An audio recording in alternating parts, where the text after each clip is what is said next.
I know this might smell bad, kid, but this will keep you warm till the morning. Zzz. And I thought they smelled bad on the outside.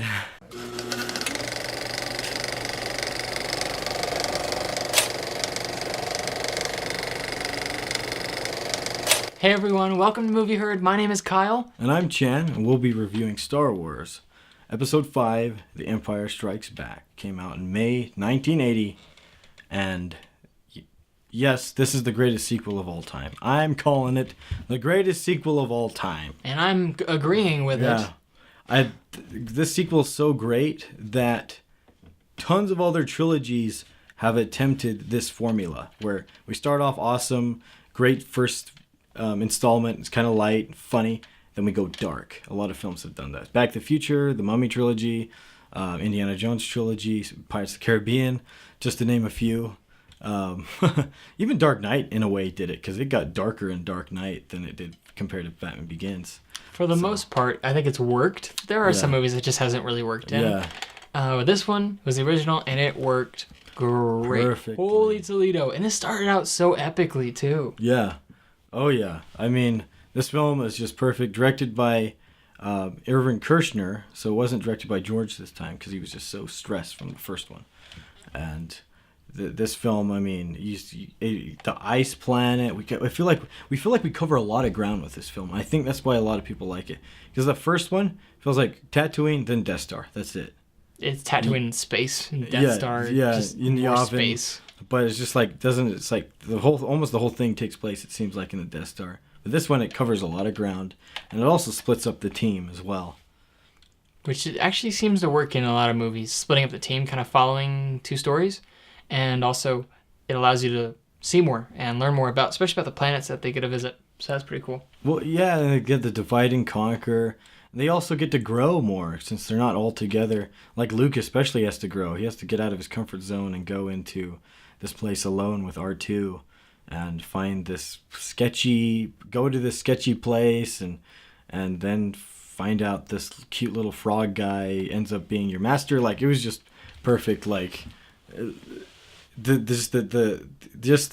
training, and it's just like, it's like his, even though he was before Mr. Miyagi, but like all these like Gandalf and Mr. Miyagi like type master that is Yoda, and it George had this, he was inspired by like the little toad on the road that in fantasy novels and stuff, that this person doesn't seem that significant, but then it turns out he is, and just disguising himself, which is cool.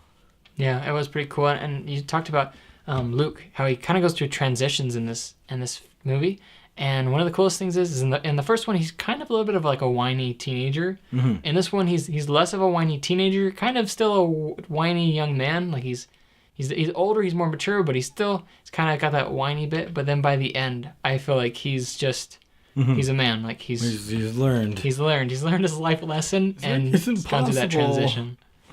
And I love that. This is the most relatable, I think, of all the Star Wars movies in a whole, if you will. You know what I mean? Like, the other bits and pieces of the other Star Wars movies are obviously relatable. There's romance, there's struggle, there's whatever. This one, I feel like, has the most of everything kind of comprised in it. There's so much to learn in this film. With Luke just learning from Yoda. There's so many isms from Yoda, these proverbs, like it's like do or do not, there is no try, and I mean, this was Yoda's debut, and I remember seeing the special features and George Lucas being so stressed on this can really work or this can really fail. We're like putting all our faith in this puppet, like it was like, oh, he didn't want to end up it being Muppets, like. He was real, and that would be scary, but it ended up working. He ended up being one of the greatest film characters of all time, and one of the like most recognizable. Mm-hmm. Like, other than Darth Vader, I mean, there's Darth Vader and some other characters as well that are really recognizable, but Yoda is one of the most recognizable, especially from Star Wars. And names too, just Yoda, which is great because it's like Yoda's just one word. Mm-hmm. I think that's why it's easy for little kids to remember and. Plus the Weird Al song. Yeah, exactly. Like, it rhymes with soda.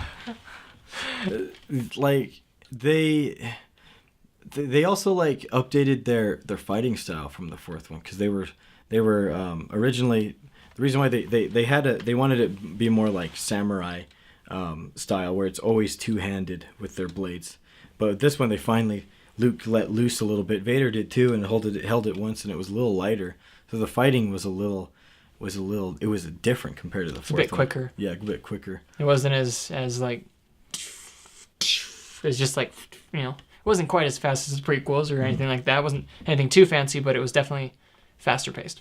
I felt like, again, Vader restrained himself he restrained himself, and I think Obi-Wan did too in the last fight, and then Vader actually was toying with Luke. He knew that he was his son the whole time, so he wasn't just going to slaughter his son right when he finds him. Like, having his son was like this first little glimmer of hope in years, in like the 20 years that he's been Vader up until that point. So he's just like, oh, my son. He was obsessed with having his son, and he's like, you know what? Me and him are going to overthrow the Sith, and we're going to rule the galaxy. And that's why he was just poking at him. He was pretty much just toying with him. He could have just completely... And then when Luke struck him in the shoulder, he's like, oh! That's when he kind of flipped, and that's why he cut off his hand, because he was pretty mad at that point. So he's like, ah. And he's like, oh. And I think immediately he's like, crap. I shouldn't have done that. Sorry, in his mind. I like thinking of Darth Vader like that because it adds so many more layers to the character. He's not just a big bad guy who, wants to destroy everything. He's more in captivity in these movies than Princess Leia was. Mm-hmm. Like, he's been in captivity for years. Like, he doesn't necessarily want to do what he's been doing, but he has no hope. So it's like, well, I just stay with the Emperor, Well, and also physically being Darth Vader was really hard. His suit was actually very painful to be in, and at the time, like, he could have updated the technology of his suit even better to feel like to feel better, of course, as a person, and just be physically better. But he kept that as punishment. He was punishing himself, and he used it. He used it to make himself more angry and to be a better instrument for the Sith. So I thought that was an interesting fact to find out, that he was in pain a lot of the times being Vader. That is very interesting. Like a perpetual headache. Yeah. And I think he just feels so bad for what he did to Padme, his love. Like, yeah. How could you ever forgive yourself for killing the one that you love? I saw this illustration of Vader with his helmet off in that pod, and he's like this, like, and then all these Force almost zombie ghosts of all the Jedis and the younglings that he killed, and he just felt so bad, for doing that. And it's like he did all those terrible things for nothing, pretty much, and that really ticked him off. I'm surprised that he didn't try to, overthrow Darth Sidious from his anger. Because he's so angry, and it was mostly Darth Sidious's fault.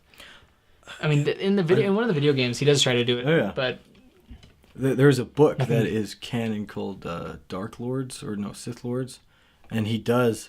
But Palpatine anticipates this. Palpatine knows that he wants to overthrow him. Like, he just knows that he's not really... And I thought it was interesting to get inside. It was a good read.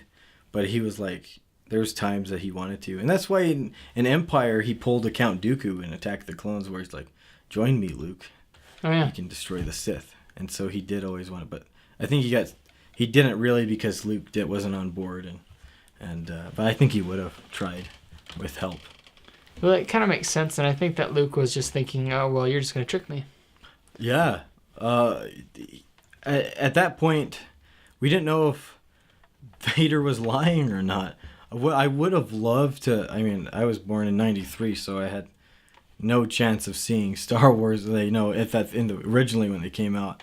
And I would love to know how the buzz was, especially before the internet. Like, what were people thinking?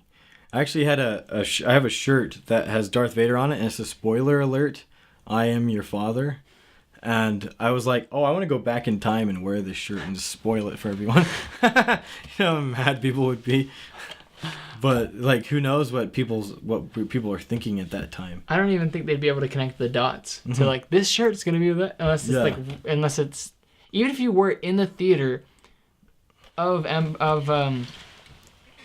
Empire Strikes Empire Strikes Back, even if you were in theater of Empire Strikes Back, I still don't think people would get it because spoilers weren't really a thing, were they? Yeah. Like, because they didn't have the internet, so they weren't too worried about it. Yeah. Why would they? They didn't. And these films were 3 years apart too. Yeah. 77, 80, 83. Like, how crazy! You have to wait 3 years to reveal is he really his father or not? You know. And then they had to add it in the next movie. George did because the psychiatrist said, "Oh, children won't believe that." Yeah, I heard that. Yeah. That's so funny. This was a very there's so many reasons why this is my favorite Star Wars movie.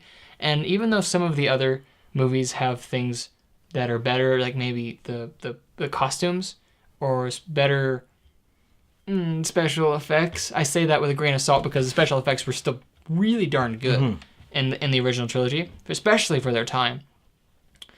The depth and like the way that each character is portrayed and each scene, the way that it's all thought out, the way that it's been directed, the way that it's filmed, the way that everything, the score ties so nicely into this movie together. Like, it's just all perfect.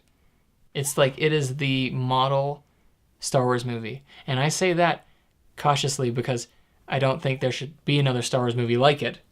But it is like the model Star Wars movie. This is like a bold claim, but I feel like Irvin Kershner was the best director for Star Wars out of any of them. Because there's plenty of directors that direct. It was not just George now. There's a lot of directors that have come to the plate to direct Star Wars. And so that's a bold claim. But I think Irvin Kershner was the best and will always be the best. And he got those emotions out of those actors. And he was the right one. I'm glad George didn't direct this. I'm glad no one else directed it. Because I don't think it would have been done the way it was without this director. Even though he wasn't there at the beginning, but wow, he totally carried that torch. And today, everyone's like, "It's your favorite." It's so hard for me because I feel like, am I saying is it my favorite because everyone else's favorite? Something, but as far as crafted film, wow, it is the best one ever. You know, so I'm gonna say in the name. I gotta say, it's the coolest name out of all the names. There's tons of cool names in Star Wars, but Empire Strikes Back, like, who thinks of that? That's awesome. That does sound really cool. Like, it just it's epic. It's just an epic name. Like, and watching the Last Jedi trailers and stuff, like, I feel like it almost seems like Empire Strikes Back again. Like, he's like, you know, Rey's training with Luke, and then there's even Four Walkers in it. With like the Rebel Zone like speeders, and so I was like, I'm a little scared for Last Jedi. I know it'll be great, but I was like, dang, I know I shouldn't be worried, but still, there's a lot of similarities between the two. This movie, though, I feel like there probably will be because I feel like this next movie is gonna go really in depth, and this movie, the Empire Strikes Back, went more in depth. It added Yoda. It added Darth Sidious. It was as a hologram, but it added Darth Sidious in there. It added better versions of the characters that we already know. What I mean by that is we knew Luke and we knew Obi-Wan, and they were both on the light side. Then we got Yoda. He's like the ultimate light side. And then we knew Darth Vader, and then we got to know Sidious, sorta. He's like the ultimate version that we know, at least on the films, of the dark side. So we got to see the rubber band got stretched further. Oh yeah, I look at this. I talk about this scene with fondness.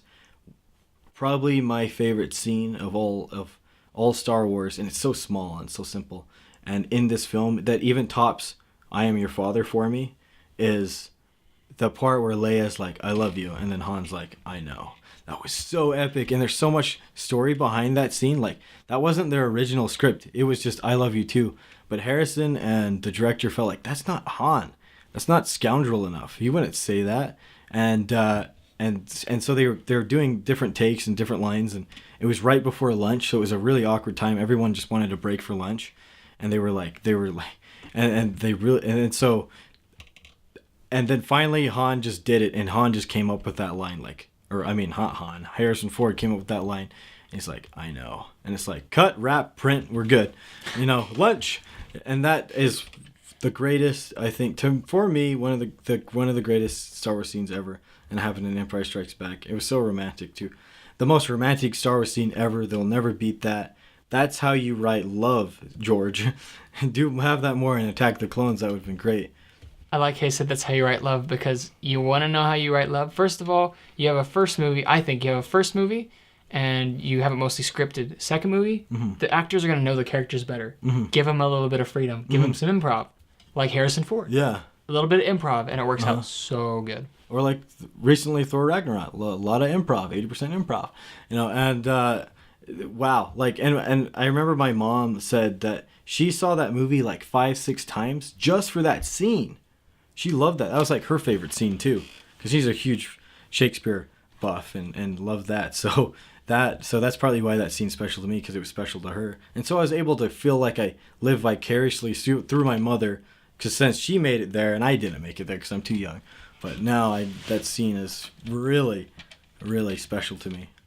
So we're wondering over here at Movie Herd, what's your favorite Star Wars film? Obviously, since this seems to be the best Star Wars film, everyone's favorite Star Wars film seems to be Empire Strikes Back. But we still want to know, what's your favorite Star Wars film? You'll probably surprise us still.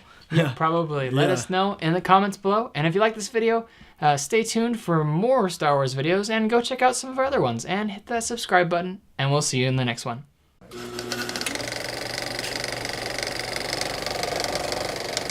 If you like this video, we've reviewed all the prequels and episode 4, so there should be one over here, maybe right here, maybe on my face.